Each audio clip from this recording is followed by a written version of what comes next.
Do you ever put on your gamer gloves before giving your wife some gamer love? I do all the time. I was going to tell you. I've made some changes. Uh-oh. I farted, but it was silent but deadly. Well, thank you for So that. prepare yourself for that. Prepare yourself. Yeah, I can't hear anything out of this. So I want to... Yeah, I'm sorry. The headphones broke. I wanted to know if you wanted to fix the Colosseum. I would love to. Because Oh, let's go right here. As B.O.B. would say, I'd love to go to Rome and maybe see the Colosseum. Oh, I thought he was going to say, like, the Earth is flat, yo. No. Oh, okay, got it, sorry. I don't appreciate you making fun of my religion. Flat Earth theory? That's my religion. What if I make one called Fat Earth theory? And my theory is essentially everyone's fat and should be less or more fat. Well, you're not wrong. There should be no in-between. If you're not fully fat, you're bad. If you are fully fat, you're good. So basically you either have to be the skinniest man alive or woman, or the fattest person alive. I'm glad you saved it by saying person. Is this a thief? Yeah, you have to catch this thief. I would take the samurai route with this guy and actually cut off his hands. Well, I'm going to do one better. Wait, why do we have like a guard there? That's not going to stop him.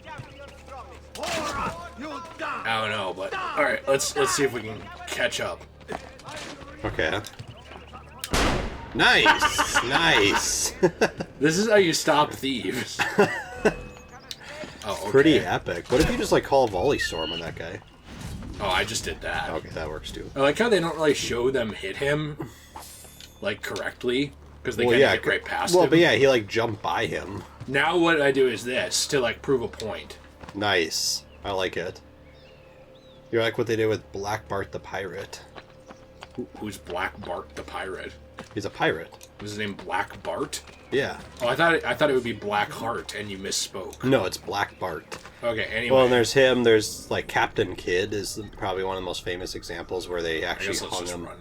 Where they hung them up, where they like executed them, and then they hung their bodies to get eaten. Oh, by what? Over the shore. Like, you remember those like things where it would be like a cage, and then the birds would like eat the bodies? Yeah. So were they alive during that? No. Well, some of them were, oh. But a lot of them, like Captain Kidd, got executed, and then they hung his body up in there, and his body like rotted for like 3 years before they finally took it down. Oh, really? Yeah. Wow. So anytime someone would come into the port, I think it was the French, maybe it was the British that killed him. They'd see Captain Kidd's body. Yeah, they would just see his body like hanging up over there. Oh, so it was kind of like a warning. Yes. Like, don't that actually was. It was a warning to all pirates. Because pirates would use these ports too. You know, they'd have to dock and get their stuff on there. Wait, they were doxing people? They were doxing That's people. way worse than anything else they did. I know. Do you find it interesting that pirates have been romanticized? Yes, I do. Even though a lot of them were rapists? Actually, do you know why a lot... Look, okay, this is awesome, by the way. Wait for it. Wait for it. We are restoring the entire Colosseum. It's not showing it yet. Okay, I wish I wasn't getting 100 texts during this. That was cool. When I purchased it. Yeah, we bought the Colosseum. Okay. Well, I like owning the Colosseum. I like owning history. Well, why isn't it... I thought we were going to restore it. I thought we were going to, like... No. I genuinely thought it was going to be turned into, like, how it was originally. What if you could have, like, naval battle simulations like Nero did?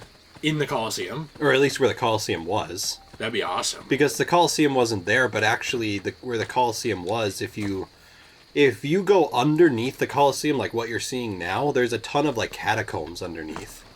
There's a lot of, like a big maze of stuff like that, but it actually extends down, like, a pretty significant amount.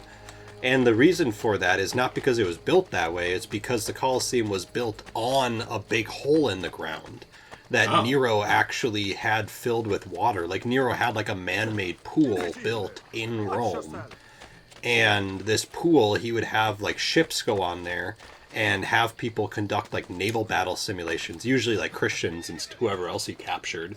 He would literally, like, force them to battle each other, and he would watch it for entertainment. This guy sucked. I know. And then when Vespasian took over as emperor, which was just a few years after Nero died, Vespasian, and then later completed under his son Titus, they actually built the Colosseum on the site of this hole.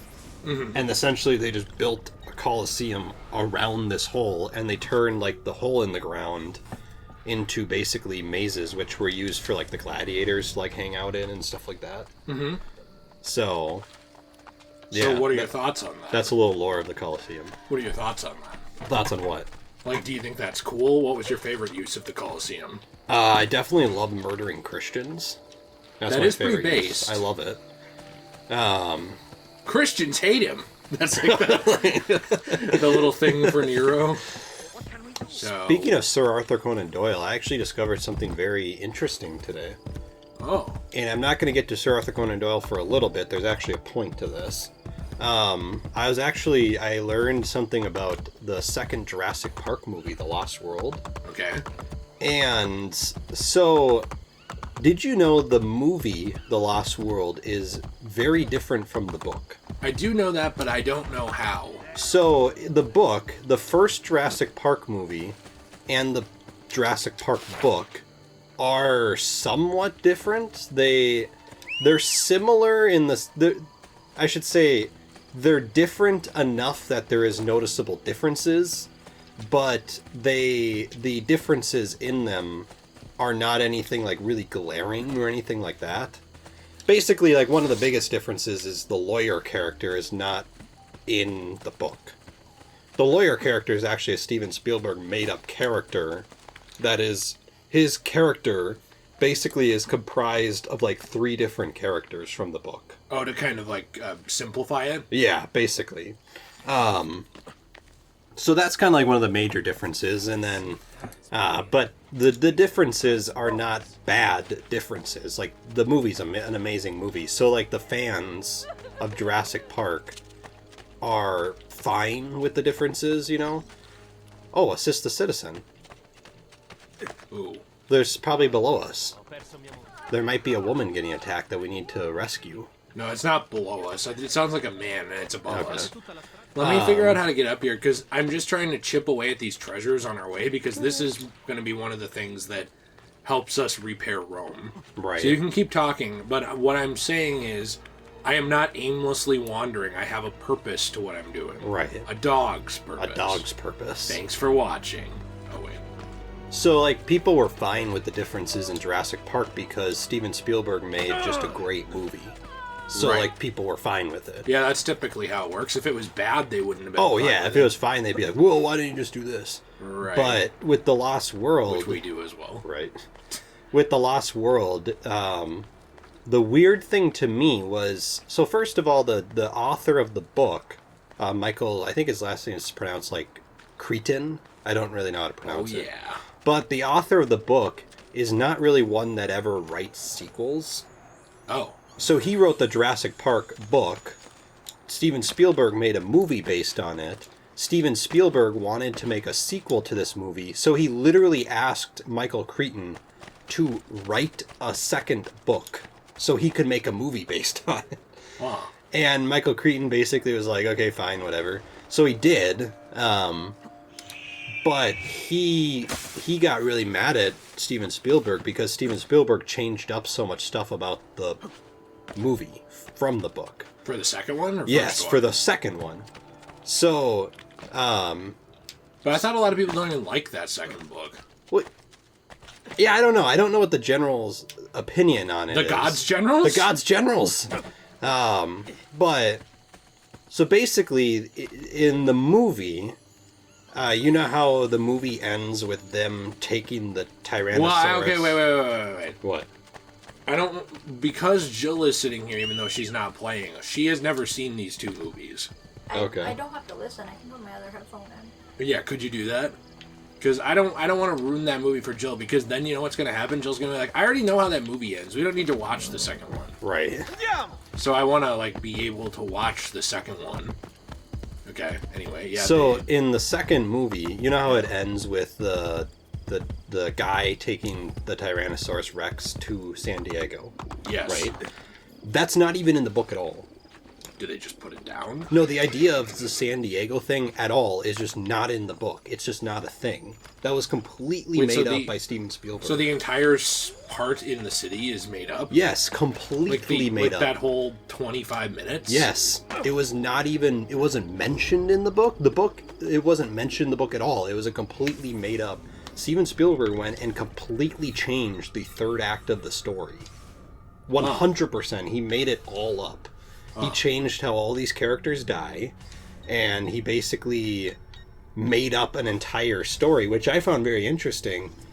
Then I discovered how he even got the idea, and I found this fascinating, actually. So, the idea for him, the Tyrannosaurus Rex going to San Diego, actually came from a... We're gonna get them back! Look, assault a priest! It's our turn now. I like it. Oh, so it's a Templar. So it actually came from a 1925 movie that was adapted from a book called The Lost World.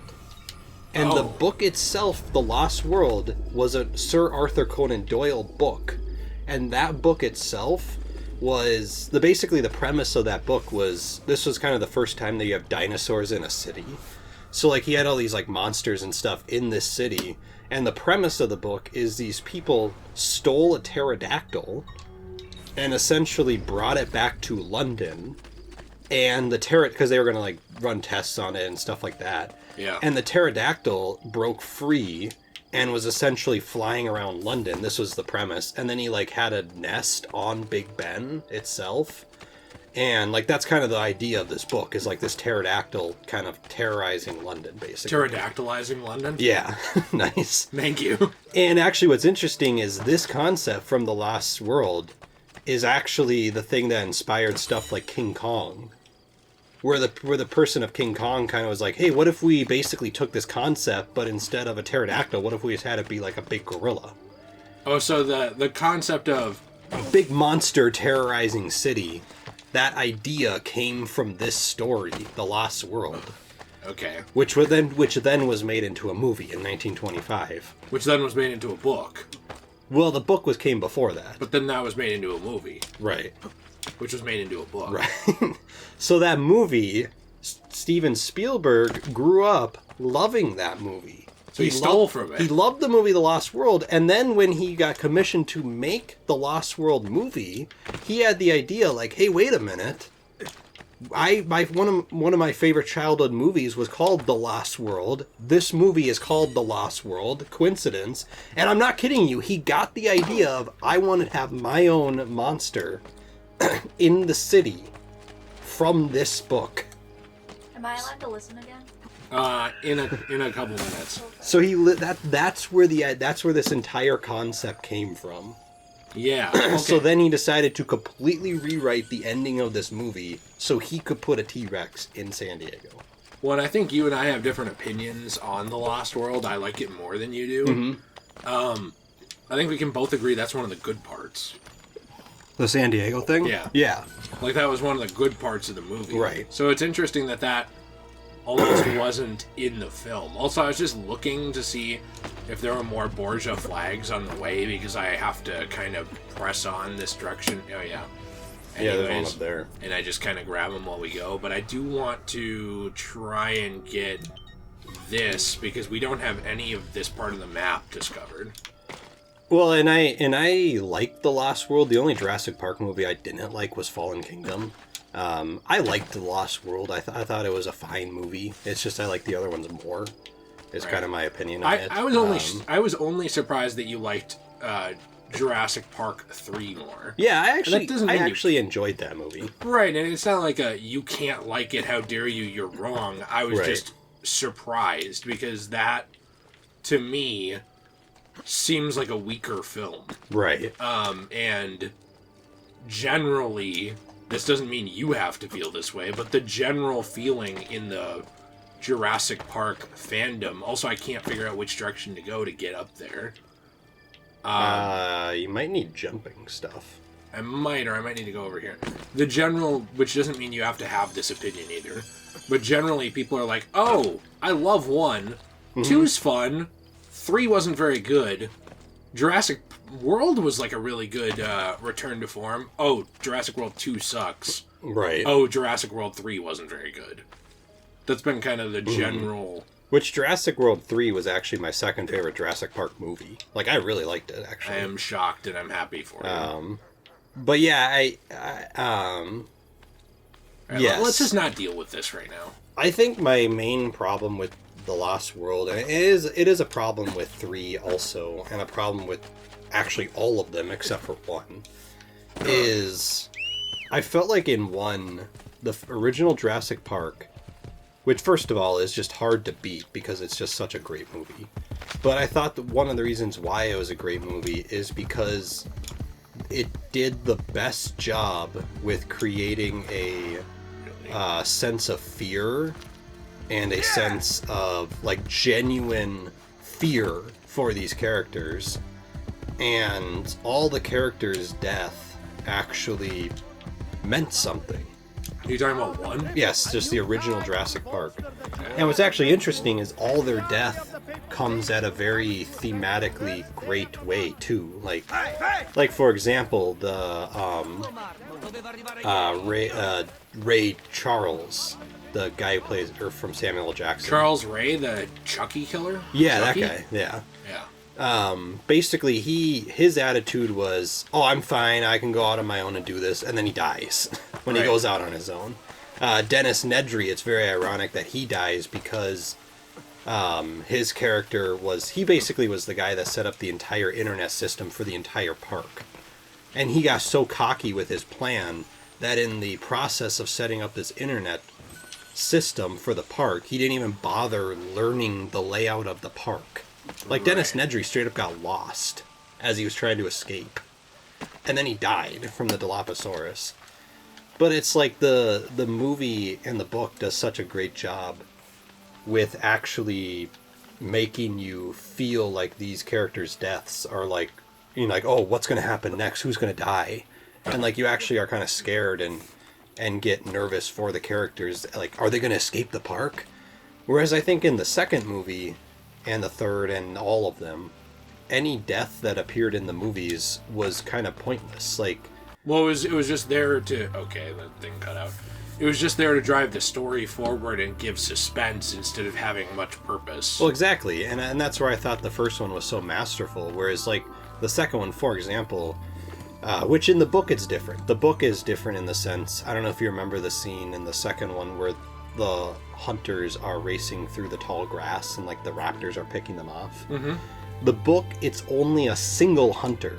Like, one of the main character hunters is running through the tall grass, and he's being, like, specifically hunted by this raptor. Mm-hmm. And apparently, and I've never read the book, I've only, like, was reading about this. It's like, a really suspenseful, like, really well-done part in the book. And then Steven Spielberg changed it in the movie, where he had, like, just a bunch of people running through. And it's all these, like, random hunters that you don't care about, and they're just, like, being picked off. And you're just kind of like, okay. So you can, what like, if you fix the thing? Okay, oh, yeah, then maybe it, like, creates a path around it, or you mean? Oh, so you have to go to the Borgia Tower. Well, where's the Borgia Tower? Is it the one I can't get to? Probably. Yeah, because, look, it looks like the one that's marked. So I think we literally I just marked it. Do we... Oh. So maybe I have to go here. I kind of think that's the one that's behind the wall that you can't get by. That was the other one. Unless this one is too. In which case I will just say I don't care anymore and just go to the main objective. Well, the game makes you, like, complete the entire game before you actually can do all this stuff. Well, the thing is, I'm not trying to just waste a bunch of time and do all this stuff pointlessly. The reason that I'm doing it as we go is because otherwise what ends up happening is it's like AC2 where we don't make any progress forever. Right. But we also want to do the side stuff. I mean, the side stuff, I know, oh, this is an unpopular opinion. I genuinely think the side stuff in some of these Ubisoft games is some of the most fun stuff. Well, it is, yeah, it is really fun. But a lot of people hate it. They just want to push through the story or whatever. If I can't get here, and I can't get here, how am I going to get here? Well, see if you can just go there. Like, I don't know if you can or not, but maybe you can. Yeah, look, you can go to that. How? Like, I guess I just don't understand. The game, like, really just wants you to go to this specific story mission. Well, and I wasn't trying to waste a bunch of time. Like, I was getting stuff along the way, but I just don't get the point of why you're pushing me into this one spot. Right. What is this? Kill the Templar Overseer to recover a map showing the location of one of Leonardo's war machines. So you have to kill the Overseer of this vault. You want to do this one? Sure. Okay. Wait, what was the full sync for this? Call send the mercenaries into a fight. Okay, that's easy. So yeah, what was I talking about? Oh, here's some mercenaries. So I'm gonna hire them, and then I just have to send them into a battle. So I guess we'll have them fight these guys. So you just hit triangle? I like the idea that these guys walk by and you're like... and they're like, what? It's like full on like Yondu here. Well, wait a minute. Okay, there they go. Now they're fighting.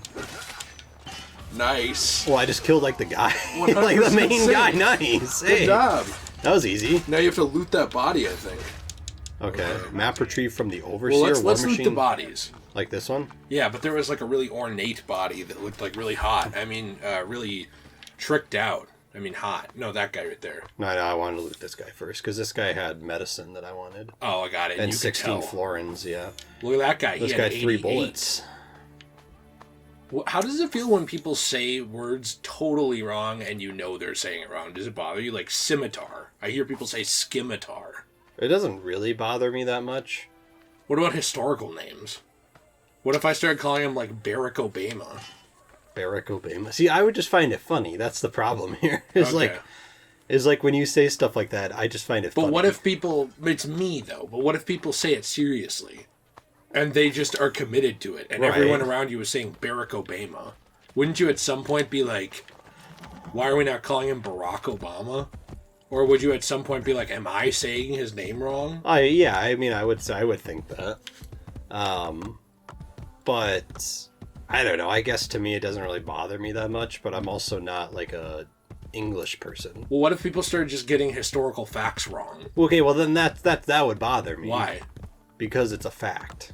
But so is how you pronounce a word. Well, but how you pronounce a word could be taken however you want. So it's subjective when it's not your field of research. Well, but no, when it's your field here's of an research, example. it's objective. Here's an example. So if I am saying a word, I don't even have a specific example, but a word.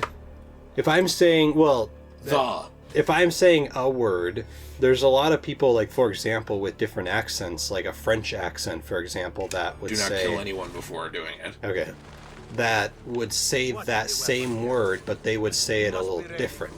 But still, the actual correct way to say the word in that native language is still the correct way to say that word in that native language. Just because I learn Japanese and I don't say a word right doesn't mean it's now relative. Like, well, you can't tell me how to say the word. I say it however I want with my American accent. Right. Like, still, that is technically how you say the word phonetically, is how it is defined. You know what I mean? Yeah. Like, there are rules to the grammar that you can choose not to follow, but it's still how you say the word.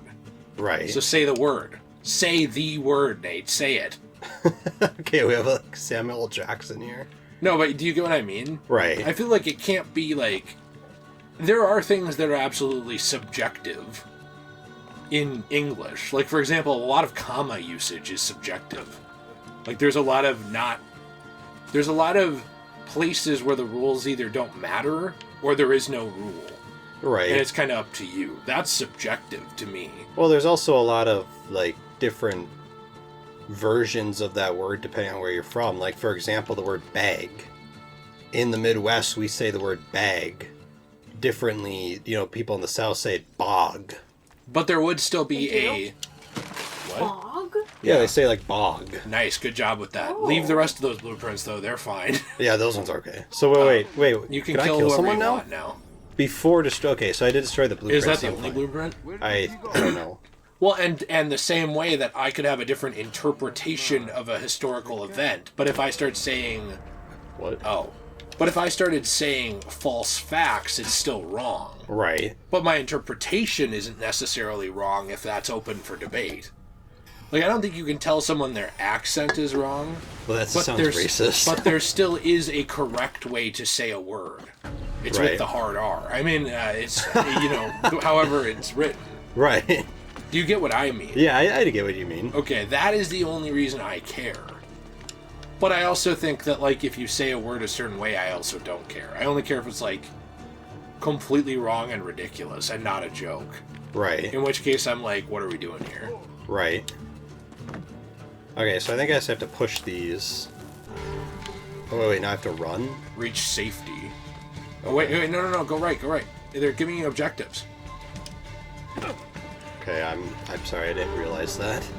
I literally just went that way, and I was like, well, I have to get out of here. Yeah. No, you have to get out of there the way they want you to go. Got because it. they'll play a cutscene. Got it. Okay.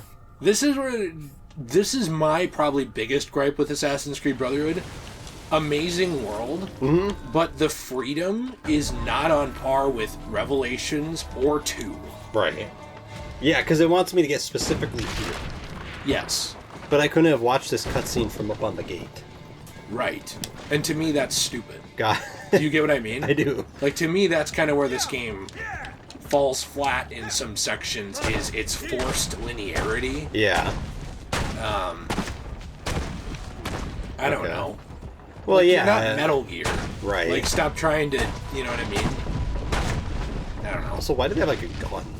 I don't know. They got that universal garage door opener still, too. Okay. I feel like this was supposed to be epic, but it It doesn't didn't work, feel epic no. at all. It just feels obnoxious. Yeah. Well, I feel like at the time of this game coming out, this was really epic.